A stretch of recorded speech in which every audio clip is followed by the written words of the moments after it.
What's going on, guys? We are back again with another recipe video for you. Today we are making keto chocolate chip cookie bars. And I know what you're thinking. Has Matt been kidnapped and is he making videos against his will in some abandoned warehouse somewhere? This is just a new studio we got going here. Still building it out a little bit. So very primitive still. But today we're going to be making a delicious recipe, and it is sponsored by Good Sam, which is kind of a newer company.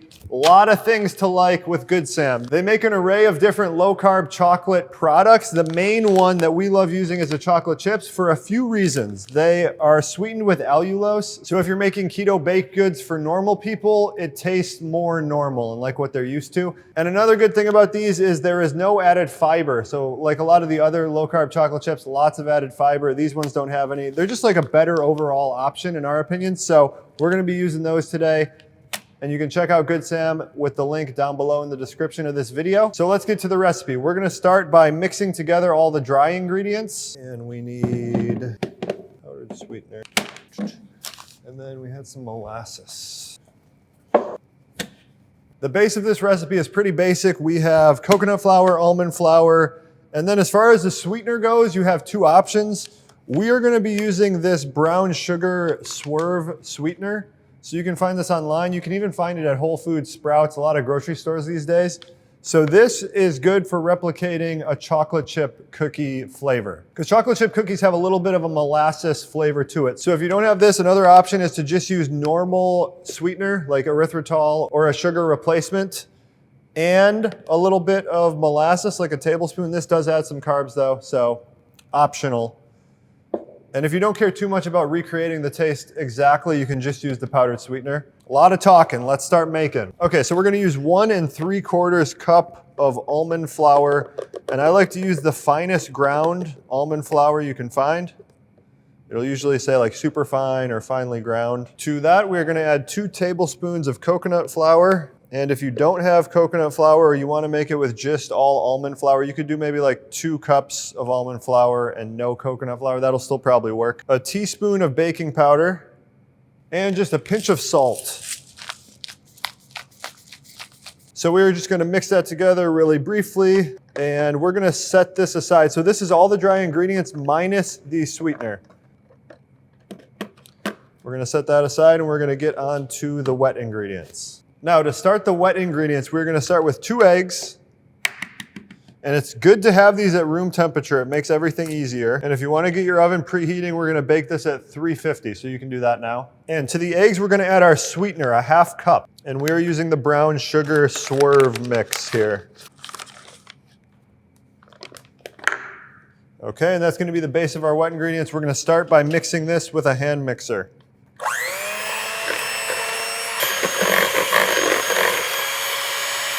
Okay, so this is 4 tablespoons of butter, and then we are also going to add a 1/2 cup of almond butter. So the easiest way to do this is probably just to weigh it out on a food scale, but we don't take the easy way around here. When your husband comes home from work today, you can say, I know you worked a hard 8 hours, but I measured the almond butter in a measuring cup today instead of the food scale. Okay, so we're going to add that. Then we're just going to add a teaspoon of vanilla and the 4 tablespoons of melted butter. We're going to mix that one time really quick before adding the dry ingredients.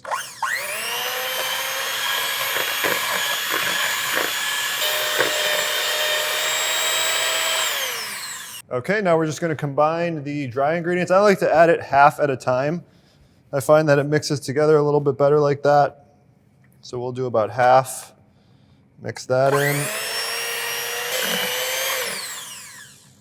It's getting a little thick. And we'll do the rest.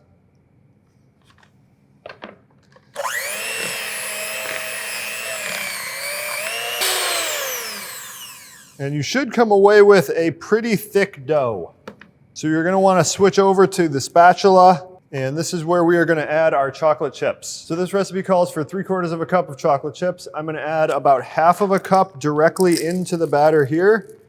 And then we're going to reserve a 1/4 cup to top it with. And that's purely just for aesthetics. You don't have to do that. It's not going to change the taste, obviously. So we add in 1/2 cup. Then you're going to want to mix it So these chocolate chips are 55% cacao. And the cool thing about Good Sam, this company, is that the chocolate chips use regenerative farming and they're direct trade. So you know that like the farmers are paid ethical wages, and regenerative farming is just better for the environment overall. The taste is great. I actually really like, they have like these chocolate covered almonds and peanuts that are really good. So goodsamfoods.com, you guys can pick these up.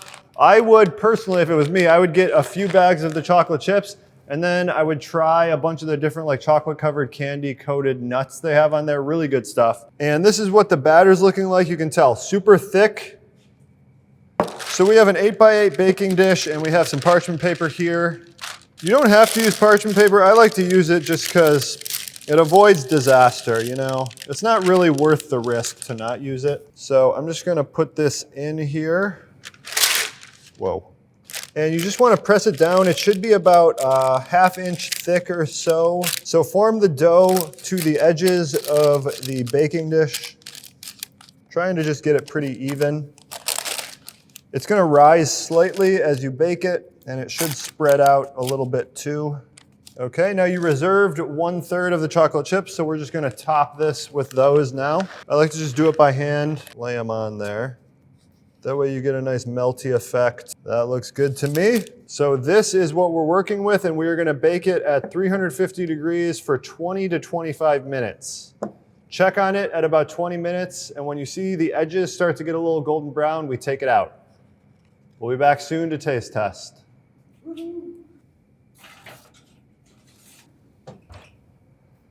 And we're back. The chocolate chip cookie bars are out of the oven, and take a peek at these. So I said 20 to 25 minutes. It's actually looking more like 30 minutes, and you can see the browning on the perimeter there. That's when you know they're done. And we also have a really good chocolate chip cookie recipe if you're more interested in just the original. Give those a try. And if you're new here, since it is a new year and there's a lot of new people doing the keto diet, our food blog, ketoconnect.net, that's where all the recipes are listed. I'm going to also link that down below. So, signature part of a cookie bar is it should be like more sturdy and bready, kind of like brownie-like, which we have definitely achieved here. The inside's still nice and moist. Yeah, this came out pretty much to perfection. So let's give it a taste.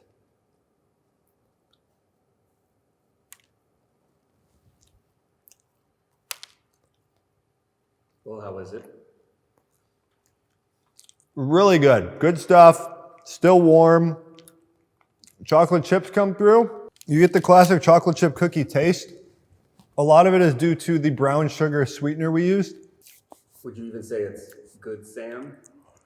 I would say it's Good Sam. The chocolate chips are really dark, so you really get a good contrast of the chocolate chips versus a cookie, like a bitter, sweet contrast there. Really good stuff. Good Sam, top-notch chocolate chips. Definitely check them out. They are our new go-to. We've been using them in all of our recipes lately at home. Theo loves them. He likes popping them in his mouth. So that'll be linked down below. The recipe is going to be linked down below, ketoconnect.net. That's where all the recipes are located. Go to our homepage. I kind of change that around seasonally. So for the new year, it's more just like meal prep, your basics. So ketoconnect.net. Comment down below if there's any other recipes you want us to make, and thanks for watching.